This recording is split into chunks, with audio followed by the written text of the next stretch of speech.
Hello guys नमस्कार and welcome back to my new another भिडियोमा होइन किनकि आज चाहिँ म एकदमै नयाँ एकदमै हराभरा एकदमै सुन्दर एकदम ब्युटिफुल भनौँ न एउटा दृश्य देखाउनको लागि म एउटा नयाँ ठाउँमा आएको छु। तपाईँहरूले देख्न सक्नुहुन्छ यो चाहिँ नै सेतो ब्रिज भन्दो रहेछ होइन। यहाँनिर चाहिँ टक्क युएसको दृश्य यति बेला चाहिँ यस्तो बबालै छ होइन। हल्का फुल्का यसो समर सुरु भइसक्यो, त्यस कारणले गर्दाखेरि अब चारैतिर यस्तो दामीकै हेर्न सक्नुहुन्छ है।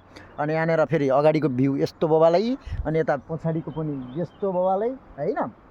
हामी जाने भनेको चाहिँ माथि त्यो डाँडामा हो होइन। दाइहरूले साइकलमा आउँदै हुनुहुन्छ, साइक्लिङ गरेर जाने भनेर। म चाहिँ अब यसो त्यो साइकलको अवस्था अलि कन्डिसन ठिक नभएको कारणले गर्दाखेरि मैले चाहिँ यसमा आएको छु है। तपाईँहरूले देख्न सक्नुहुन्छ यो ब्रिज यस्तो बबालै छ।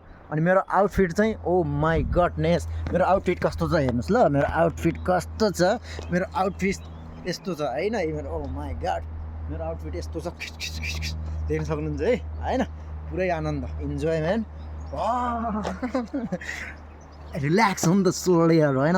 ल गाइस होइन, त्यही नै भन्न चाहन्छु। पारी दाइहरू फेरि उता पारि आउँदैछ नि, दाइहरू टक्क साइकललाई यताबाट लिएर आउने रे होइन, त्यहाँबाट लिएर आउने भनेर यताबाट आउँदै हुनुहुन्छ। ए अब साइक्लिङ गरेको साथीहरू चाहिँ यताबाट आउँदैछ। हेलो या त्यही हो गाइस। ल त म आज चाहिँ एकदमै युएसमा आइसकेपछिको यो मेरो जुन तेस्रो एउटा घुमघाम हो यो चाहिँ होइन। किनकि म त्योभन्दा पहिला घुमेकै थिएन, त्यसैले गर्दाखेरि आज चाहिँ म तेस्रो पटक यहाँ घुम्न आएको यो सेतो ब्रिजमा। यो चाहिँ काठमाडौँको जुन गोकर्णेश्वर त होइन यार, यो जुन के भन्छ अरे त्यो काठमाडौँको कुन ठाउँ, थापाथली होइन, थापाथलीको त्यो सेतो पुल भन्ने चाहिँ यही नै हो गाइस।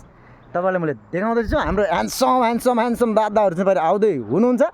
यहाँनिर पुरा फेरि माछा त ओ माइला गड, तर देख्न सक्नुहुन्छ माछा ती बबाल माछाहरू चाहिँ होइन। पारिदी बबाल हामी जाने माथि हो, माछा मारेर माछा लगेर एक